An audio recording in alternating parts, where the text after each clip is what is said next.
This is a special bonus edition of Judaism Unbound, Becoming Unorthodox. Welcome back, everyone. I'm Dan Liebenson. And I'm Lex Rofberg. And we are excited to be here today with two really special guests.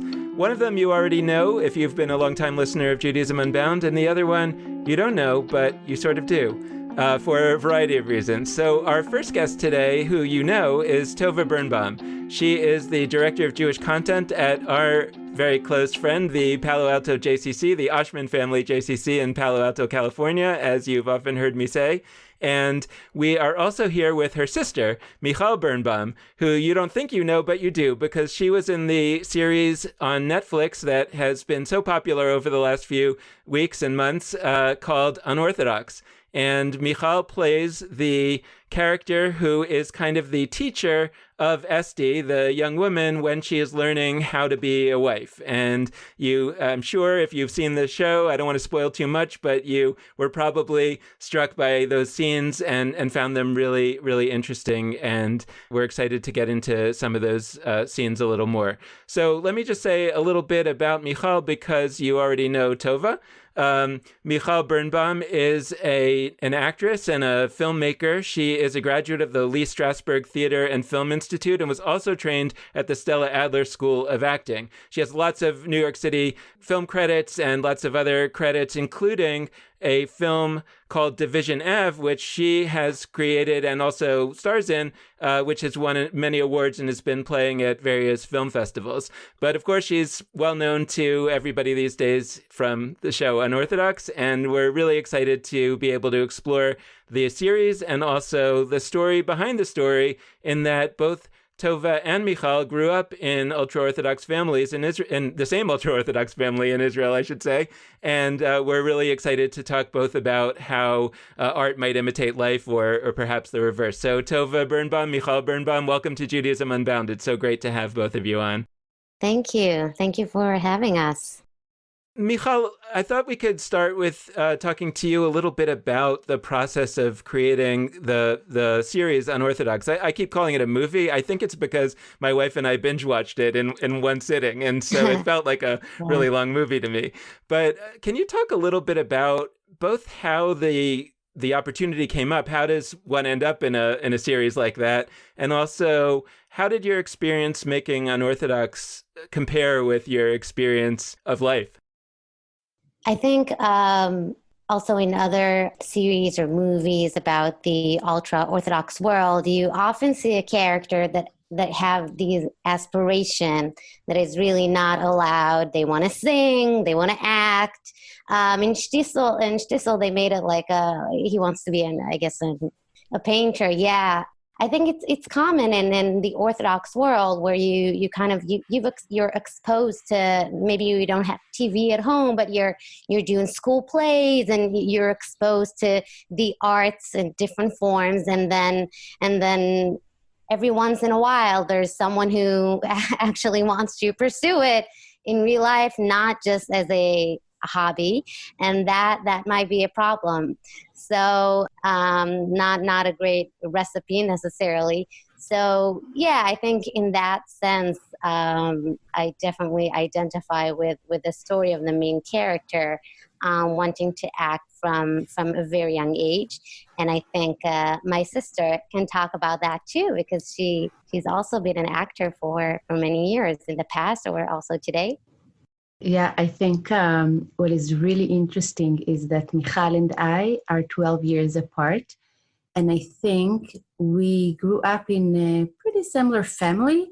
But when it comes to the religious world in Israel and the opportunities that opened up for young people, I think we literally lived in two different universes. When I went to acting school, I was the only religious girl. I was the girl with the long skirt. I was really alone in the world. That's how I felt, and it was an extremely difficult experience for me. And I think, Michal, you, in a pretty young age, had a lot of opportunities to taste the forbidden fruit in a more legit ways. And I think it's really interesting how each of us chose a similar but different path because of our pretty different backgrounds, I think. These conversations always bring me back to an early conversation that we had on Judaism Unbound with Shulam Dean, who is a man who grew up ultra-Orthodox and then left it. And I asked him whether, I sort of was trying to get at how many non-believers are there in the ultra-Orthodox world and why a non-believer might leave, or however I formulated the question. And what he said to me was so interesting, it stuck with me for many years now, that it's not the non-believers who leave ultra-Orthodoxy, it's the creative people, because a certain kind of creativity is not welcome in a community that's fundamentally trying to stay the same. Now, of course, we all know that communities don't stay the same and they change, but there's an amount of staying the same that certain communities want. One of the things that I took away from that conversation was the realization that that's not only true of ultra-Orthodoxy, that's actually true of any community, including Reform, conservative, right? As long as it's trying to more or less stay the way it is, then it wants some degree of creativity, but not the kind of creativity that says, I want to try something completely different. I don't want to leave. I want to try something really different. I think maybe it'll be even more powerful. And they say, no, there's a limit to that. So I'm curious how that accords with the experiences that you had also 12 years apart, whether that was changed over time. I think it was easier for me because there were no labels. No one knew. Yeah, people sometimes actually gave me lots of compliments about my style and like, you're the only one who's not wearing jeans. Like, you're so cool. You're just wearing dresses and skirts. So I did not have Tova's experience. And I think it was just so much easier to just go to theater school in a place where no one actually knows your background. And I think even going to shul, going to synagogue in the States is a lot easier when you just when you go to theater school, because it's not unheard of, especially in New York, maybe not in other places, but it's not unheard of. It totally makes sense that you go to some kind of a artistic school. And yeah, when you go to synagogue in Israel, maybe it's not that common. And when people ask you, over lunch, right, over Kiddush, like, what do you do? Where do you go to school? I don't know. To hear I'm in acting school, I don't never heard that one. So yeah, New York City really, I was really grateful to find my place there as an actor. So I'm itching to ask an unorthodox specific question. I loved the show. It was, yeah, I didn't binge it in one sitting like Dan did, but I did binge it pretty quickly in like a couple of days. And I'm curious about a couple of things. I'm having this thought that, like, I'm often really curious about how actors conceptualize what you are doing when you're acting. Because, sometimes I watch interviews with actors, and for some people, they're like, I really am the character. And for the entire time that I am in the project, I really like take on that character, even when I'm not filming. And then there's other people who are like, no, I take that on. I'm really interested in the different sort of approaches to that. And for somebody who is playing a character, as you were, that actually is from an ecosystem, from a world that you so deeply inhabited earlier. Like, I'm curious what that was like for you. Like, how did you see yourself as sort of inhabiting the persona of this teacher of, I don't know how to like distill her role, like this teacher of I often, liveliness. The official name is Kala teacher, but for people who've never heard of Kala teacher, I often say I'm the intimacy instructor on the show. There you go. So we could call her that.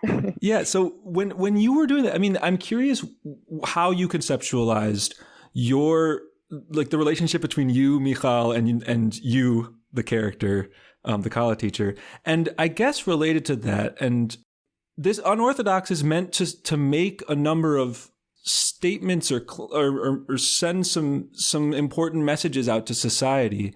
And I'm curious the extent to which the act of acting or actor intertwines with the act of activism, and also the extent to which it doesn't. Acting is more of a show don't tell type of thing. It's really, you're asking great questions. It's kind of hard to answer. I wish I knew what I was doing. I was just doing it. Reading the script, reading the series for the first time, it was obvious to me that there's something kind of different with my character. The series is very serious. There's a lot of conflict in place, very dramatic. And I mean, my character they could take it to like a very dark place. Also, usually college teachers, intimacy instructors, Hasidic intimacy instructors are, at least stereotypically, are kind of older. And the creators of the show definitely, they wanted to take it somewhere else. They thought this is going to be almost her peer, almost her friend, just a few years older, kind of sharing these secrets with her. So I realized this should be a little different. It can't be like this just really serious and boring lesson. And this woman is clearly very passionate about her job, and she feels totally in place in her community. She doesn't have a sense of oh, I'm a woman, I'm oppressed, I don't get to do things that men do. Not at all. Like I'm totally happy where I am, and happy to be learning. Well, the series gave like a little taste of it, but really the women who teach that they actually get to learn a lot. They learn all the halacha, they learn all the Jewish rules. So they actually do get to open, the books and really study like men. In a way, she's a female version of a rabbi, and often in this community, she's the wife of a rabbi. In a way, she gets to study Torah and teach Torah. So for her, that's the ultimate life and successful, just being really good at what she does. And I think that's a mirror to Esti. She's the exact opposite. She will never be that. She's Esti being the main character, just in case folks didn't watch. Yeah. And I just love that about this series, about this approach, because really this there are no other characters who really show that what Esti should be.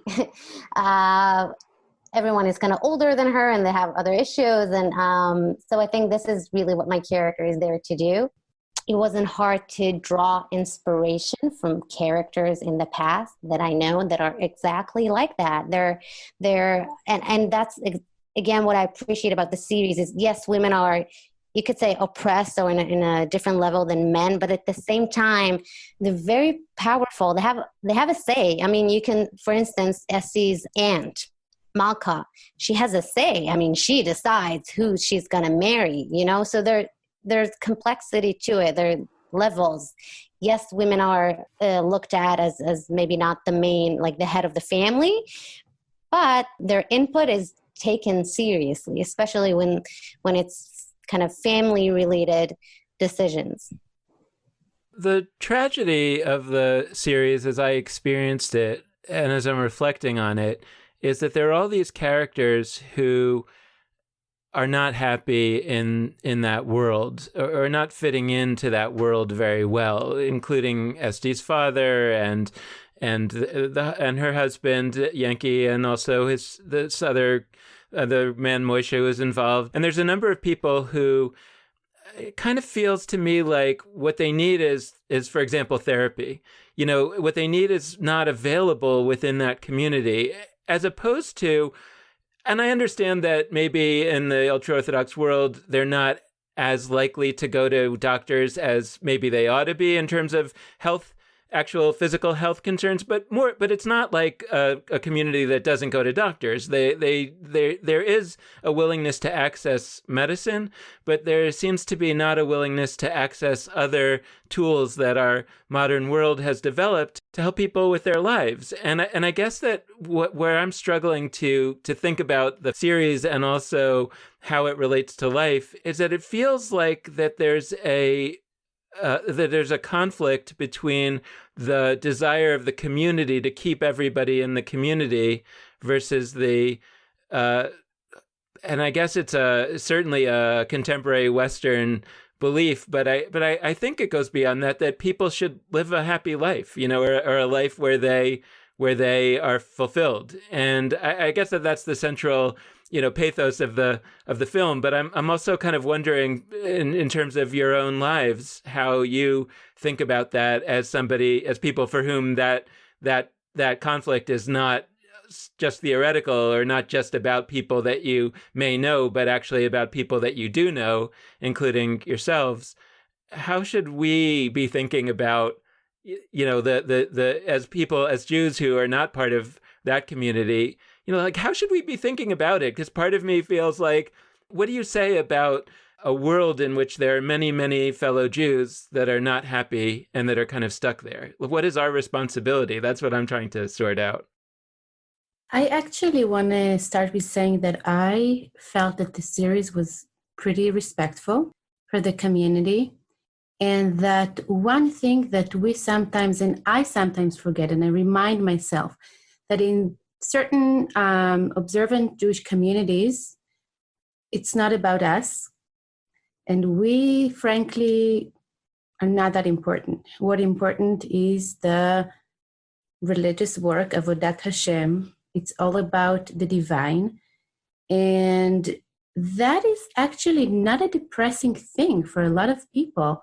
And I think, Michal, a lot of even very close family members that I think are a bit different maybe for us, but for them, it is about the devotion to God, and that centers life, that helps make life choices.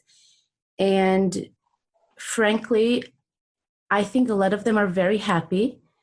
For us, sometimes from the outside view, we tend to think of a lot of the that community members as being depressed or deprived by certain things. It is true, and I go back to what you started with, Dan, to the creative people, to the different people. I can say for myself that from a pretty young age, I felt that I do not fit. I didn't have any theological issues at all. It's not about God. It's not about, do I really live the way I should live? It's about, this doesn't fit. I need to be somewhere else. And I actually wanted to ask you, Michal, I don't think it's by chance that we both live outside of Israel right now. You're actually now in Israel because of this crazy situation. Yeah. And I'm actually curious about this whole immigration aspect that both of us chose. So we kind of immigrated twice, right? From a very observant world into a more modern world, from Israel to America, and living on this fence all the time. For me, it makes life richer and being able to see things sometimes in a better perspective. Do you connect those two migrations together, Michal? Yeah, I mean, it's funny because I arrived in the States actually not for theater. I thought I was gonna go back to Israel for that. I came to do a program of 1 year of yeshiva, again, like egalitarian yeshiva, in New York, which again exists in Israel today. I don't know how much it existed in the past. It was also like my post-army trip.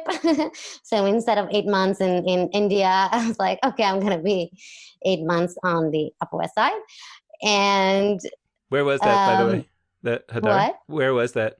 Of course it was Hadar. Hadar, yeah.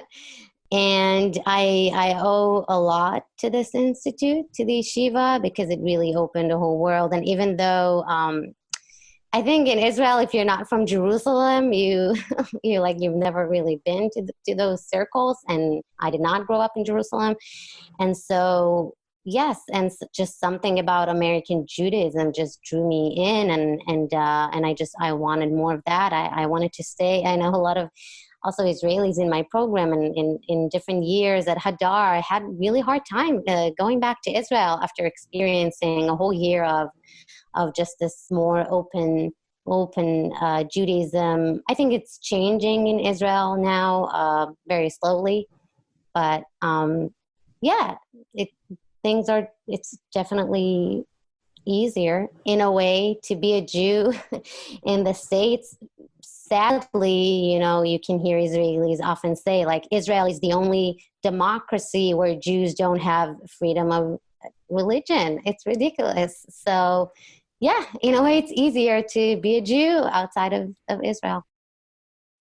I just wanted to pick up on just one other element, because I'm not asserting a strongly held belief here. I'm trying to puzzle out a question, which is the responsibilities of parents toward children.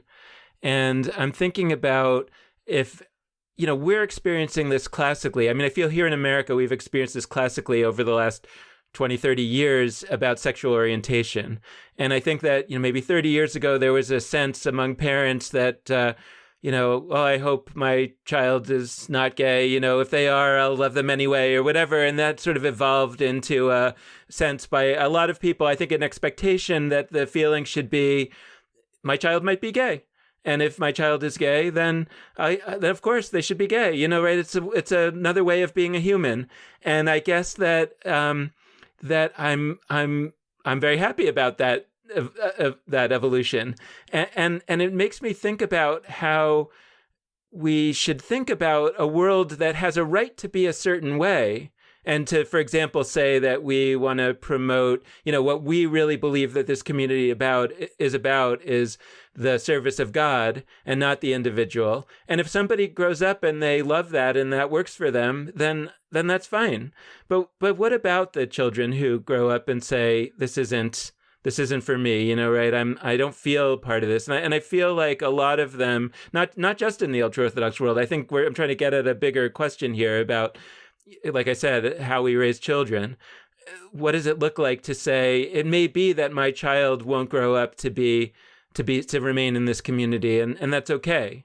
Is it possible that community can evolve in that way? Or maybe it already is, because it feels almost like the alternative is that people have this tragic secret in their family, that one of their children left, as opposed to, one of my children left and she's an incredible actress and I'm very proud, and everyone's like, oh yeah, that's it, and we also embrace the people who come, and become ultra-Orthodox. So I guess I'm just wondering how that lands on you and whether you have thoughts in that dimension. As I worked on my previous film, Division Ab, I actually spoke to a lot of ex-Hasidic people. And there's also a little bit of a misconception there. I mean, most of them are in touch with their families. Of course, when they go to visit or when they go to like a family event, they have to dress accordingly and maybe do, put on a little show. But most people I've met are in touch with their families, and it's fine. Of course, they're not happy with the situation, but they do keep in touch. So I think that the tragedies are just the ones that we hear of, because those are the ones that series are made out of, right? But that is not to say, I mean, I haven't conducted a research. I think for the most part, eventually the parents do accept it. What do you think, Tova? The scene that really broke my heart in Unorthodox is when Esti is calling her grandmother from Berlin and the grandma just hangs up.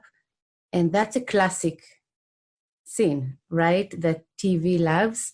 And unfortunately, I know it is part of reality for a lot of people.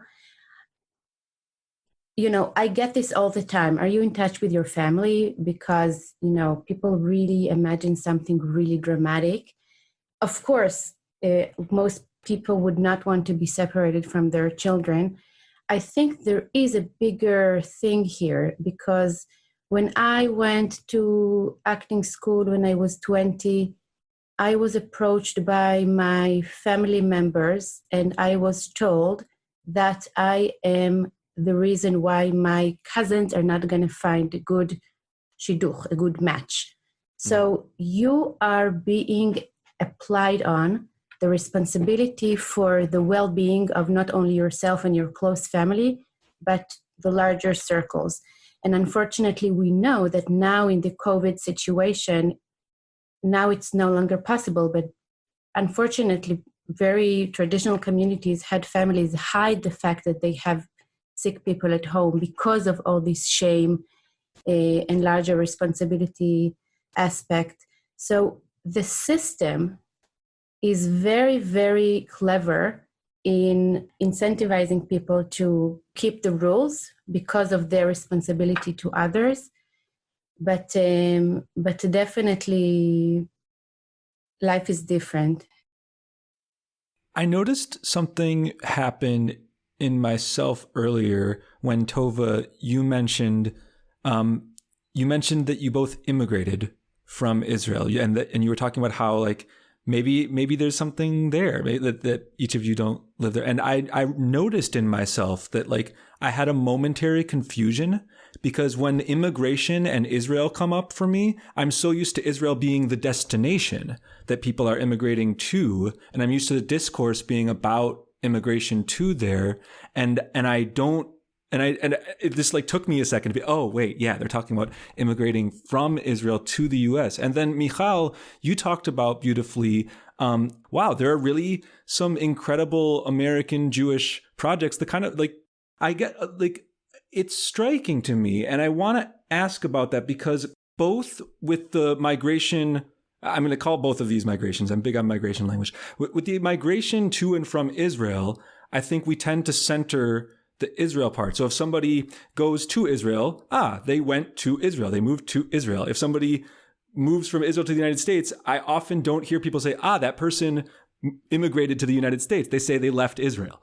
Yeridah being the Hebrew term that's kind of pejorative and negative, that they sort of went down to someplace outside of Israel. And so I think we do a similar thing when we talk about people who transgress the boundaries of ultra-Orthodoxy and not ultra-Orthodoxy. I don't think I've ever heard somebody say, that person became Reform, in talking about someone who started ultra. I don't think I've ever heard that. That person became Renewal. That person, it's a true thing a lot of the time. Or that person became secular. Like, it's always, they left ultra-Orthodoxy. And in the inverse, I have friends who started out Reform or secular or whatever, who are now ultra-Orthodox, and it's never, they left behind secular Judaism, they left Reform. It's always, they became Orthodox. And I don't know what to do with that, but I'm curious, like, to just put all this together, like, when you did, whether it's discard ultra-Orthodoxy or whether it's gain something new, like, what are some of the pieces that do feel like you sort of left them behind, and maybe you miss them, maybe you don't?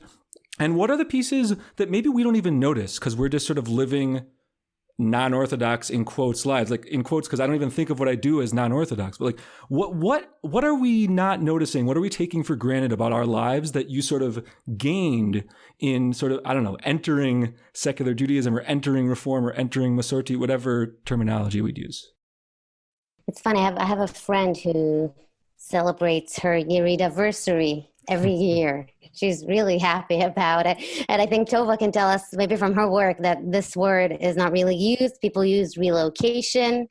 And this is both to, maybe it's not so PC anymore, but also, people are, they're proud. I think in the past, it's not something that you would be so proud of, but now people are very proud of it. It's an achievement almost to, not just leave Israel, but really, really to be successful somewhere else. That's not easy as an immigrant.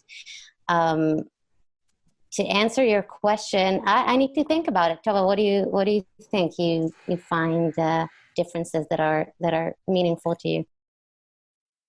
I'm struck by how we love hierarchies.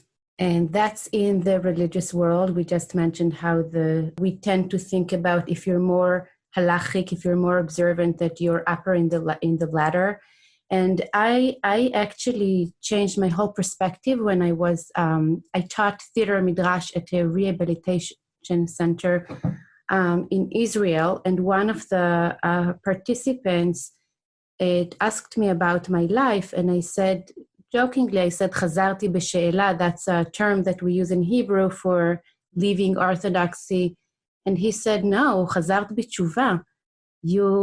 So he used the opposite term for someone who actually went back to Orthodoxy. I literally started to cry because of someone whose life is about Chazara b'tshuva. They're in a rehabilitation center and they know about changes. And I started using that frame from that on, because I definitely feel that for me, upgraded my lifestyle, my life choices, being independent and being able to make independent choices. For me, it is an upgrade. But going back to the migration aspect, the work that I am lucky to do in Palo Alto with both the Israeli and the English-speaking community is very much about that. And especially with the Israeli community, we have a few very, very special projects that we analyze that. And Dan, you just visited one of the groups that is called Klei Gola, Tools of Diaspora, where we use those terms freely. We are immigrants, and that is so hard for a lot of people, Israelis who relocated, who temporarily live in America for 30 years. It's really a change of a mindset. And that means that we are here to stay and to build our spiritual life and to be sustainable, not only in the financial aspect. And that piece of American Judaism and the options that American Judaism gives for so many Israelis really takes me back. For my first visit to America, when I was 19, I went to teach in an Orthodox high school in Los Angeles as a very religious girl. And I was shocked because the community that I worked with was Orthodox, but very, very, very different Orthodoxy than the one that I grew up in Bnei Brak. And even having those shades of Orthodoxy changed my whole world. And understanding that those nuances could be created and you could really pursue the right way for you to live Jewishly. This is something that American Judaism gave me personally, and I think for a lot of Israelis. And that is why I no longer think we have Aliyah and Yerida, going up, going down. The relationship between the two communities is so, so, so important for all of us to really create the new phase of Judaism for all of us. That story is kind of why, I struggle with it because, right, we know from that there are many ultra-Orthodox communities that try to keep out things like the internet and other kinds of information. Like, I actually remember having the experience that years ago, and it's still happening, that there's a group called Women of the Wall, which is trying to make it possible for women to pray at the wall with a Torah scroll and all kinds of things that are not generally allowed there. And there were these, sometimes there were these ultra-Orthodox communities that would send all these girls from the young girls' schools to come and basically occupy the women's section of the Western Wall so that it would prevent the women who wanted to go with the Torah scroll, prevent them from being able to come in, and they would yell at them and everything. And I would always say, I think this is a really stupid tactic on their part, because what's going to happen is that a lot of these young girls are going to see these women coming in with the Torah scroll, and they'll be like, that seems kind of cool. And maybe it'll take many years until that girl grows up but that even just exposing them to that opportunity to even know that such a thing exists is very dangerous. Now, I think that they're aware of that. In that particular case, I think it was a tactical error on their part, in my view. But the approach of trying to keep out information is, in theory, very powerful, except until it isn't. Right. And if there's something that happens where the information can't be kept out. And I guess I'm wondering whether, for various reasons, and people like certain Israeli politicians have said that the growth of the ultra-Orthodox world is its own limiting factor, because as it grows to a certain size, people are going to have to go out and get jobs, and that informational wall won't be able to be kept up anymore. And as soon as it comes in, the community is going to grow smaller again, because people are going to leave, the ones who find something that's of attraction to them out there. I guess I'm wondering how you think about the future of these communities in light of all that. Are we going to see something profoundly new emerge out of there, where maybe it's a hybrid, maybe it's a form of ultra-Orthodoxy that's confident enough in itself that it doesn't have to be afraid of information, that it doesn't have to be afraid of losing some people, because maybe more people will want to come than are lost. Are there ways in which we could imagine that the ultra-Orthodox world adjusts to all this, or is it more likely that they never will, and all of a sudden that information will come flooding in, and it could cause sort of a catastrophic collapse, because if all of a sudden everybody's and in a time like this that we're experiencing now with the COVID, I mean, who knows, right? Everything seems up in the air, and nobody knows what's going to happen. But I'm curious how you think some of these things are going to be dealt with as time goes on. I think at least in Israel, yes, you already see the changes. There are groups or several groups, I think, of women who define themselves as ultra-Orthodox feminists. They're not afraid to use the F word. And it's inevitable because once you start, it's a combination of the internet coming to our lives and smartphones, and also just the fact that someone has to support the family. And in this community, funnily enough, it's usually the woman. And so you can't, once you start having a job, you kind of think, oh, why wouldn't I just also have a career, not just a job, not just to earn money, but actually to develop myself. I think it's already happening. It's already here.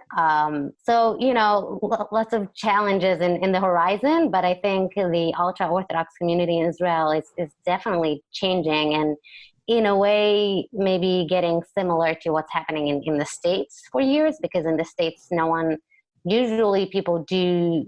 and women usually do have jobs. They don't just sit and study all day. They find their ways to also study, 1 hour in the morning or in the evening. So yeah, I think we're already seeing that.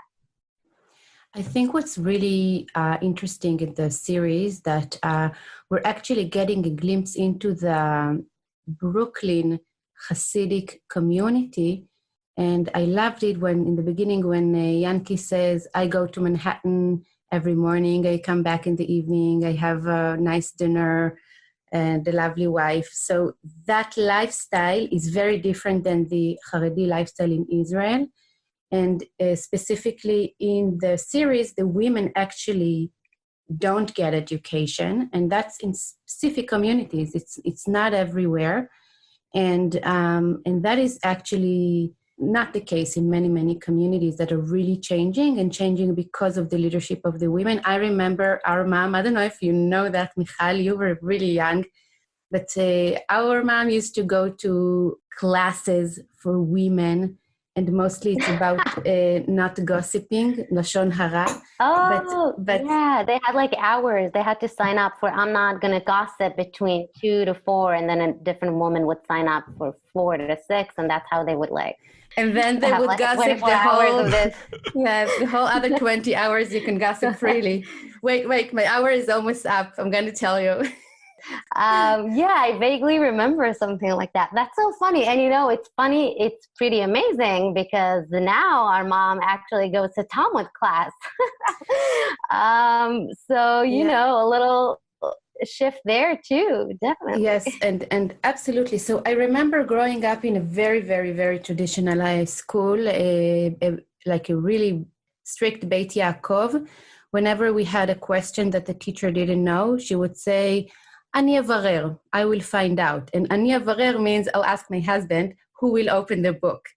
And I really remember when mom used to come from those non-gossip lessons saying, those women actually opened the Talmud. They actually looked at the book. And really fast forward, now I think it's like 30 years later, her going to Talmud classes and discovering Orthodox feminism and helping agunot, women that are bound because of halachic circumstances. Now she's volunteering with them, and also looking at our different paths, Michal, you and me. In decades, the Haredi community is changing dramatically in Israel. And I think mirroring with the non-Israeli Haredi communities, you can see where it's probably going, with people really mixing in the real world, because that's life and you can't really separate. And interestingly enough, as you can expect, as you said, Michal, the Haredi communities walking into the Chiloni or the general territory and demanding separation or kosher food and all that, that's a beginner's conflict, because eventually it is also changing Israeli life in Israeli society. And of course, it's starting with a conflict, but eventually it is about complexity and nuances and respecting other people's lifestyles. It will take us decades to get there as a society to really understand that you can choose your own life and be respectful and respected in the public sphere.